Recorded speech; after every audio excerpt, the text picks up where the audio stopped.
was clutter. How many of you have ever seen Hoarders Buried Alive? Go ahead and raise your hands. You know you've seen it. You watched that episode, right? And you think to yourself, how in the world can someone live like that? How can they function? It is impossible. I'd go crazy. But how is this picture any different than this? Or wait for it, this one right here. I need everyone in the room whose calendar looks like this to please raise your hand.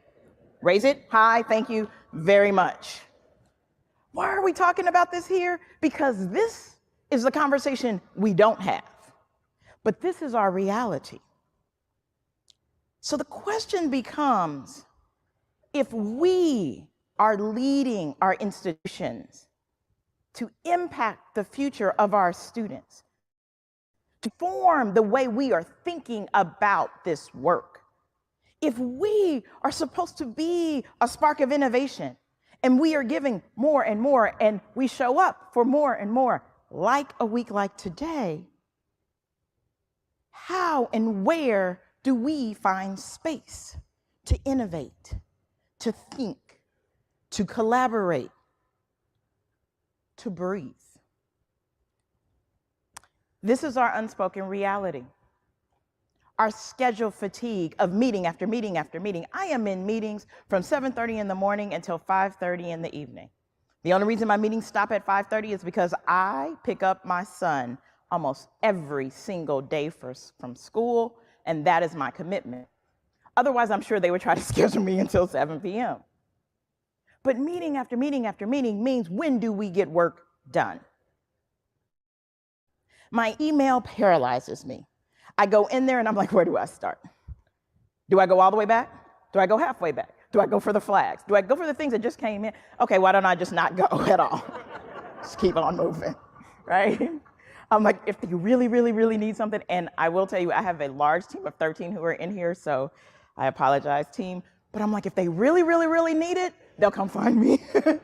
Because I never get to the email. I actually have a disclaimer on the bottom of my email that says something to the effect of, I'm in meetings throughout the day. I probably will not get to your email. If there is something that you need, please contact my office. How does that make you feel when you get that response? How does it make me feel to have to send that response? And let's not even begin to talk about the information overload. All of the information that's continuously coming in to us, that we are supposed to sift through, figure out what is the priority or what is important, and then push that back out. But this is our crisis, but it's also our quiet shame. We can't talk about this because we are supposed to be leading the innovation and the transformation. We can't have this conversation. Could we be doing the work? And basically someone would look at you and say, you know, suck it up. You're complaining. Be an adult. Reality is, to do this work, and truly any work, we have to build that capacity.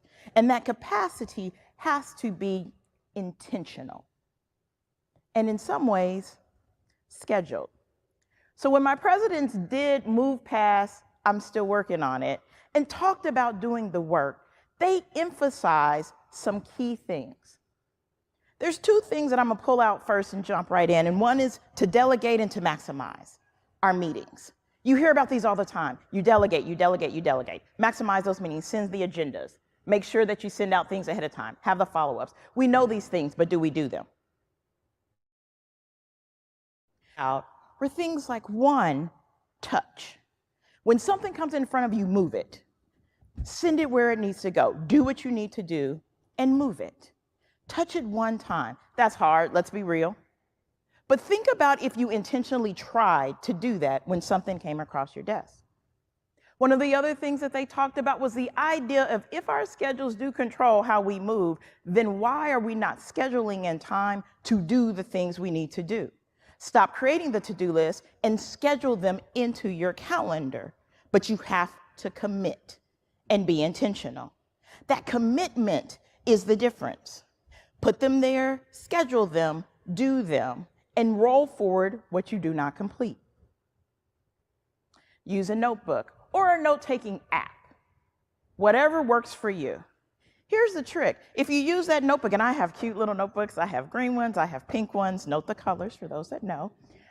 I love my notebooks. And then what happens is I have a stack of notebooks with a lot of notes.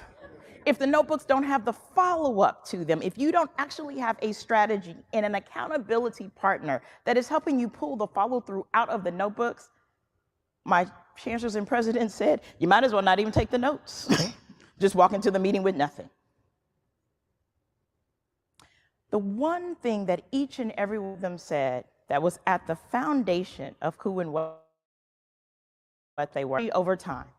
If you schedule time and you think of your entire day in time, you maximize nothing. But if you focus on energy, how am I sleeping? How am I eating? When am I taking breaks? Do I schedule lunch? And not a meeting, but real lunch. That maximization of energy actually maximizes productivity. Undoubtedly, each and every president said that is what makes the difference. But across all 6 of these areas, what they focused on more so was the commitment and the intentionality. Then I'll give me different kind of tips of like, okay, to get through your emails, touch an email. Can you delete it or file it? Nope. Can you delegate it? Nope. Can you defer it for later? Put it on your calendar. Or can you do it? Well, that works for some of us, but doesn't work for others. But it's just one tip or technique. They talked about being, and this is actually from our friends at EAB, cutting through that email box. How do you do things like reduce the volume of email? So don't reply to all, because then you get 5 thank you backs, which just add 5 more to your email box, right? How do you communicate in such a way that everyone knows what to do, how to do, and so that there doesn't generate 7 more emails? EAB, who is fabulous with infographics, has created this one pager. We'll share it with everybody, has all these cute little techniques. Yeah, I do like 3 of the 12, right? But those 3 help me. Then there's the apps. Find an app everywhere. There's apps for note-taking. There's some really good ones on here. These are some of the best that are highlighted for productivity. And as we talk through in our workshop, there will be pieces and parts that will be useful for some people. There's one that one of the things that help you manage projects, manage teams, do to-do lists, so much more.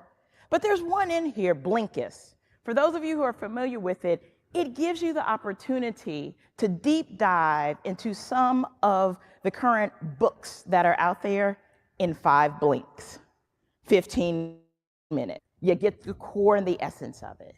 Now here's a reality. We will all say, yes, but I want to read that book. And who's gonna have time to read it?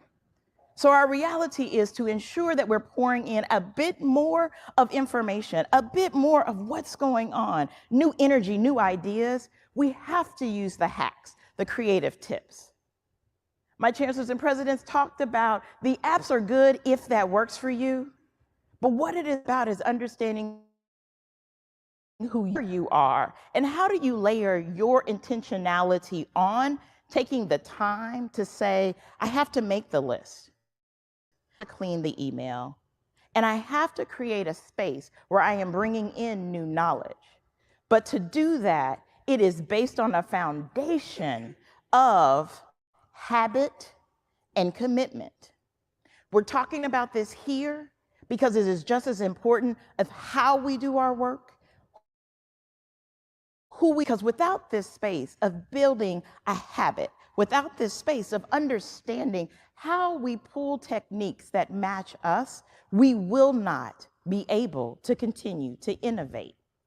Join me to learn more about some techniques that work for you, me, and across us, because what makes us stronger is the community that helps us understand our shame and our secret is actually the power that will continue to keep us going. Thank you.